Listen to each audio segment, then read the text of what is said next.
Cantique exécuté par la chorale Les Chérubins Séraphins, paroisse Bon Berger de la sous-région Calavi-A dans l'Atlantique au Bénin. Et ce fut le dimanche dernier 7 novembre 2021, lors de leur fête annuelle des moissons célébrée comme à l'accoutumée tous les premiers dimanches du mois de novembre en commun accord avec leur chargé président paroissial, vénérable suprême évangéliste Séraphin Dessous. Tous les fils et filles de cette paroisse à l'honneur ont honoré pour cette édition aussi leur tour des moissons. Fidèles des paroisses sœurs, amis sympathisants, tous conviés autour de cette réjouissance à l'Éternel Dieu des armées ont rendu agréables ces moments protégés par les gestes barrières contre ce virus ennemi du temps. Suivez les moments forts de cette célébration dont le culte est conduit par le senior évangéliste Alain Danvy de la paroisse Union chrétienne Roi des Rois de Calavi. Extrait.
mission ni nous demandons toi pour l'homme ou nous demandons toi moins de pepe mais bon mission moi ça est béton Jésus mise nous flot mi ton toi cador au pain yé dit la manie quand te diala Gege beton le ton rego doa zanto e benado wale aligon de pepe matona ge when ye foso when de ton le me diali ye so wa fi when le susu de ko dialo wa sida ko ti to ko mi le ton de pepe mado ajo te ire me mi to so when to mi to le me mi wa when I go sister mi gaga na mi do jali when Jesu ye dialo na do won mi gan amanike bo ki ko mi to ba Zédo agawen ya goulo ble bouton. Zédo agawen wendo le poton. Bon mi so pli. Mi na ou pa yeyi. Ti di la van yi koto to fi wiwe tu ji. Alléluia we to agbegbe le koji. Oto epo, wanyi to epo. Jésù Kristi àwọn apá olóòtọ́ Iko na iko to fi to eleji.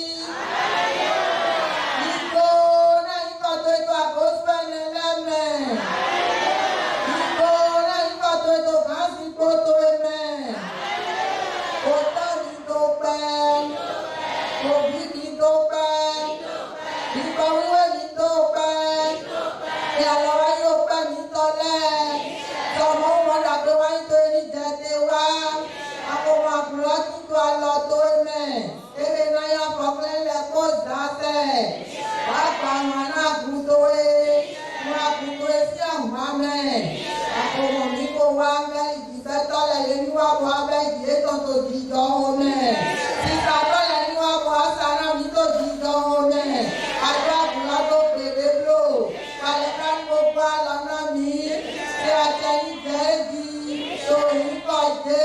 Merci pour tes bienfaits. Dieu Tout-Puissant, tu as écouté les prières de ta congrégation. Toi seul qui bénis, nous te demandons ta grâce aujourd'hui. Puisque tu nous as dit de ramener de nos prémices aujourd'hui, car ce jour est un jour glorieux pour toi, Seigneur Jésus-Christ. Puisque tu es avec nous, nous te demandons de bénir toutes nos prières. Amen. Éternel notre Dieu, bénis la congrégation de la paroisse Bon-Berger. Bénis la maison de tout un chacun de nous. Amen. Bénis les commerçants en ce lieu aujourd'hui. Amen. Bénis le berger de cette paroisse. Amen. Bénis la chorale. Amen. Bénis toute la congrégation. Amen. Au nom de notre Seigneur Jésus-Christ. Amen.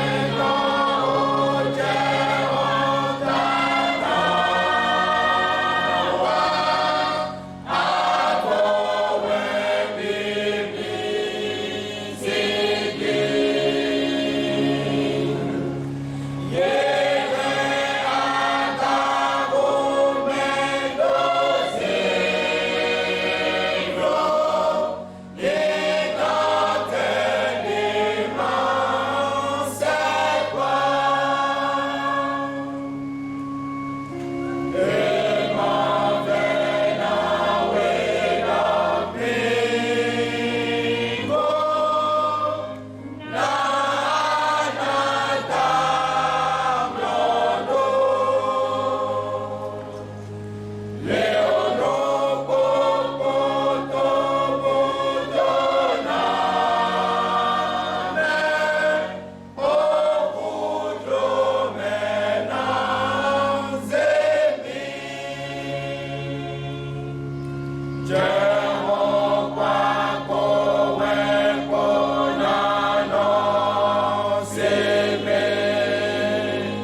Ces belles sonorités, ambiances et danses qui ont su sans limite faire bouger tout le temple n'ont surtout pas empêché le plaisir de l'âme en ce qui concerne sa nourriture, mais bien au contraire, toutes ces âmes présentes ont été ragaillardies par ce beau prêche dont l'intitulé du thème est celui de la semaine, « Celui qui croit en Jésus-Christ ne mourra jamais ».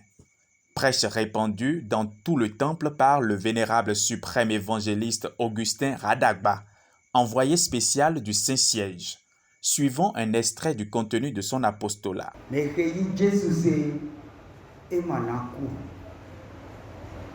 Yemedo nudidi na jigwe yakoto Jésus Christ eke sedo ba mamoe bueno to je ko mebon yemeke yise edo amanako ba eyan soku emede yimise osoku enatito obe we je meji to egbe lenu oku awewe fosonku osholeton fonsonko beton eye anaku me tito file bise pátápátá showe do mi gbo mi tito ku shigba mi tito gbe oku oyaton oku ogbeton do awele me oku tewe ye troboro mi ni ku bona so gan ogbe eyi awa dodo lo position ligban lidagbeji bonyedo odin okude martina mi bomi na sigawa kuto so eja bomi to gbe bolevojo to egbe oli lenu mama na ido mi ku boize mi bo seje ototo bo edo belere ewa bufu bise boazeko oyiran odo okoran oko fitutu ran fitutu bibo ran bibo welu eto bigbodo mere wa dodolo ena fon pazo eto na mlika kakabona ijiaga shiba yeme amawa dodo welu edomo alidon to ena chi ovi amo woli deni woli gajile bo pega enye mole yenu mimita bono dogodo je ma dike na imona mi bro yero to jire kodoton mesuna to wezu kon igodo ena to nu kon yi ena to ro ha na mi kate okute mi na ku ete mi to na mi to mi mo kolodo to din na ite tu godo mayon iba no komayon iba agamayon yi otomayon yi miti to sege. Deuxième lecture. Jean 5 24 Angoun 24-30. Nous pouvons y dormir. Dès que c'est au rocher là, pour ça il me redo me rance et tindo gbemado kodo. Et mana bio wedi damegba. Et ton son au kume bio gbeme. We na au fond son kolona wawa. Boye fond me pochite. We ne fond me pochite. Ye dona yodo. Bon alors mi ome. Ye dona yodo. Bon alors dusi me. Boye mami do mo. Be waya. Bon, mais tout file ye bio miozo me. Mais toi dusi me le ye bio l'homme. Et te yena le temps me aviwa. Wuzuwa. Nubo wa ye dorami. Jiraraja, wenena o shole na si o vi ogbe jiko ya weton. Me resele na titogbe. Na de toti do gbe to ete me to le ta tu. Me to fiti un chargé d'oko na mi manase. Aguno d'oko manase. Mama agunton d'oko mi manase. Maître de chorale d'oko manase. Nyewe sole. Ma basi me de ma sigan basi. Nyewe no zan akweto agun loji. Nyewe di alina we kwa imo. Bien ka frin azan lo ba zan loja. Ba zan lo ti gbo yepo. Bode mi do awowe bo to kan do po me. Bo eno yiro mi do fi Christian le. Be manye do show we mi. Ete we mi do awewe. Ete me no di mi do awewe. Ete mi show. Na no aton wetin. When we ye da ye ba wa yi go ayi home azon hume bo wa azon avime bo wa azon ome bo wa bonido o jire godo ton wa solo acho mi ton lewe ye no wa do acho pe vire na mi moge me mi zon wa lo Melowe mina so zon. Miko yo shorote. Ye meka insho anosi adana nozo to ya wego. Ododo. Ah, e wa le ka mina wi. En ya ka to wi bi afrin gwan do to ran. Nu e na gwan do to e. Be we ti to te na ba le na dana we to so be ayun e. Ye do je loja, bo we no jire lowa. Me ti to yo do mele. When we say open lonu ye me po ye na wa fonson kulo ye me po na fon bona jite bona jebonu eya when azra godo ton na ya bo ye na fon me po be nyina ye wada yi be nyina lo na son ba na yi don nye ye miule sule. Action de grâce de tous ces fidèles remplis de joie et d'émotion pour avoir bénéficié de la couverture du Tout-Puissant pendant un an troublé par les ravages du virus Corona dont ils ont été épargnés. En témoignage à tout ceci, des impressions ont été enregistrées de tous, mais juste quelques-unes seront disponibles pour vous. Suivons. We do kome o ma udo menize jinu kunde mi yale boze ado pelu emi na ewe asan pe wa pe kai ko me kunda ho de mi do to azon ko me mo me de do me de ki jewe ya o ma usi an lo go me o mele ka wa bo asu ni mi bo mi ma wa jije yi mu e wo ji aya mi bo na mi awa jije ta o bo bi oro ko de bo me o ni le bo ku gan le bo ma u de ka kpla ye wa bo wa no po ha mi bo jawa ha mi bo na ko e blo no lo pa le ha mi ma wo e na do no apo iton le e na le ko bo na isavo wa ma u kana no po mi te su no po me de ko no yo lo bo e mo no wa le o lo di do nu ye do wa do ye de we do wi wa fi te me o eno mo nu gege yi eno mo sanka gbega yi eno mo nu e ko inu boko budu e bo ado bi bawe si we din me ado aso bawe ado asu bawe fi bawe te lo me o we sagun awa jije no le no je te ko no na fe no lo pa le hun bi o me mo ko tan we de bo mi eyi lo ehun yemino wa kono aja wale koto ka akule aya jẹ ku sawete o ko jẹ bayi we te bo mi wa vraiment no to jo to bi to gan me di me ma wa fi wa mo nwe ni do mi te do ko nu ko e ma na kro a do nu e jo fi to gbe o c'est un miracle sincèrement miracle mi ja ko do mo be ye karabi no ko we donc on ilo mi le sun do mi do mu je ino wa bono ano bodo na mi bono do mu na o ko mi ton ko mi ko wo zon de azan e ilo so pe ilo so mi agun mi ton e se mi do mi lo so mi na bodo na ega bodo do mu na o ko e ton ko pe mi na no do mu ye o ko yin bo ina wa o jinu de yale do ko le o ina kan wa àpò òkúrò tọmẹ bùnà na wọn tó ṣèkì go jọ ẹtọ do àgà mẹ báyìí kó kò yún ìwé ti dẹmẹ nídọ awọ àkùnkùn ẹjẹ kò zan dẹmẹ ìwé zan dẹmẹ wẹ ìtọ́nà mọ yẹmọ̀nà zan pẹ́ tó òkùnkùn ẹjẹ mẹ bọ́ẹ̀ni tó fọ́ mẹ do mẹ kó mi tán lẹ dé báyìí lẹ yẹ máa dọ́nà mi kún gbèrè má se kọ́nà yẹ yí ìhùn ẹjẹ bó zan pẹ́ kó mo do àhọ mọ yẹ má ìhùn ẹjẹ bó zan pẹ́ kó mo lẹ́kọ̀ọ́ jẹ́kẹ́ alọ́gbá do ìdọ̀ mẹ ìhùn bó do dẹmẹ ena mo so don ero me yi alogogo do un bo so de me ena mo go me ti alokuna do bozan ena do mo pele don vraiment aya je de mi le mi mo yi to bi egbe mi joro me ma te wa fi lo su ni mo yi do aya ke da ho en mi wa fi vraiment me lo po ma lo fi bo do e mi le gete na ai gbajire. Aujourd'hui, c'est la fête de la paroisse Bon Berger de Calavi, l'une des paroisses phares de la commune de Calavi. Et je suis ici parce que quand est venu à Calavi, c'est cette paroisse qui est la première paroisse que j'ai fréquentée. Comme vous savez, il faut rendre grâce à Dieu. Et la fête de moisson, c'est une fête de reconnaissance, de la gratitude de tout ce que Dieu nous fait.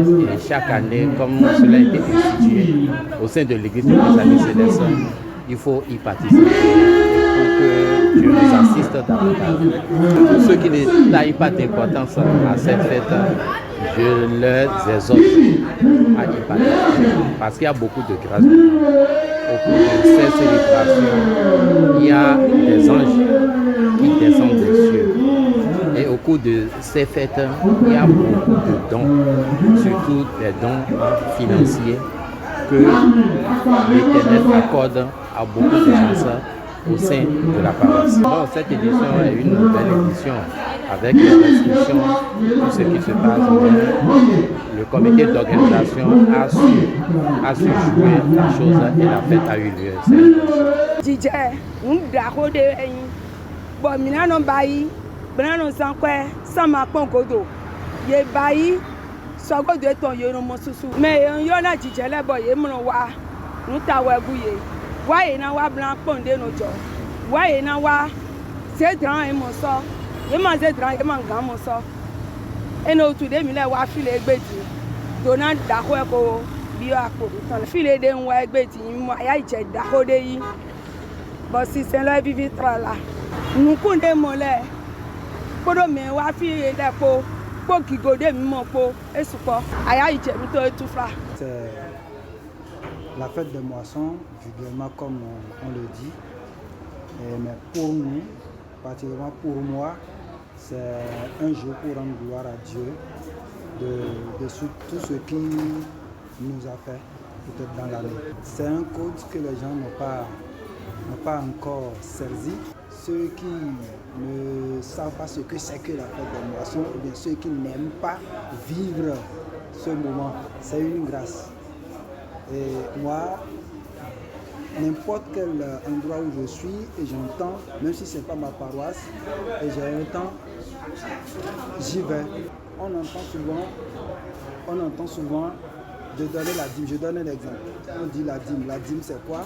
On dit tout ce que nous avions reçu comme notre bénéfice, on divise par 10. C'est ce qu'on nous a dit. Mais moi, je dirais plutôt tout ce que nous avons semé spirituellement, comme charnellement, dans l'année, ne nous appartient pas. Il faut le reverser à Dieu. C'est à Dieu de décider ce à quoi nous pouvons le faire. Nous pouvons faire ces genres de choses. Donc pour moi, la fête des moissons, c'est de ramener nos semences à l'Éternel pour lui rendre gloire. Je dirais en un mot, c'est une grâce pour moi. C'est une grâce. Je rends gloire à Dieu. Parce que ce n'est pas donné à n'importe qui d'être parrain de tel événement. Je rends grâce à Dieu. Et je souhaite l'être à tout le monde. Aujourd'hui, nous avons bien voulu rendre grâce à l'Éternel pour les 1 an qui nous a encore accordé sur cette paroisse pour ses œuvres. Et suivant les prescriptions de notre Église, nous devons rendre grâce à l'Éternel en amenant nos moissons devant lui. On doit se présenter devant lui au moins 3 fois par an. La chorale a fait une action de grâce. Les enfants ont fait leur fête de moisson juvénile et c'est la 3e fois pour cette année que nous sommes en train de lui rendre grâce. L'Éternel, parce qu'il nous a gardés pendant toute une année et qu'il nous a permis d'avoir des prémices. Nous devons apporter nos prémices devant lui. Et si ce n'est pas la maladie de Covid, on ne peut même pas contenir le nombre qui doit venir ici. Puisque nous allons aussi vers les gens. Mais la maladie faisant, on essaie de restreindre certaines choses. Vous allez voir que tout le monde est en cache-nez. J'ai le mien parce que vous êtes en train de me faire interview que j'ai enlevé. Nous avons pris les dispositions de gel. Nous avons un appareil pour pulvériser toute l'église avant que les gens n'entrent. Donc, ces dispositions prises ont fait que, on n'est même pas nombreux. Le monde que vous voyez là, ça devait être plus que ça, au moins 3 fois de ça. Tous ceux qui ont pu faire le déplacement pour Bomberger, je leur dis un grand merci. Toute ma gratitude. S'il y avait un mot plus fort que merci, j'aurais trouvé et le leur dire que Dieu leur rende au centuple. Ils m'ont honoré. Ils ont honoré l'Éternel Dieu d'Oshofa. L'Éternel Dieu d'Oshofa va les honorer aussi. Je suis très heureux. Très heureux, quand bien même les dispositions sont prises pour ternir notre joie. Nous avons la joie. Nous sommes heureux. Nous rendons grâce à l'Éternel, le Dieu d'Oshofa, un Dieu merveilleux. Une fête célébrée dans une atmosphère de grande restriction contre ce virus corona, mais bien organisée et réussie. De toute façon, cette édition aussi est désormais du passé et tous les regards sont axés déjà sur l'édition prochaine. À Dieu la gloire, qu'il nous garde. Shalom.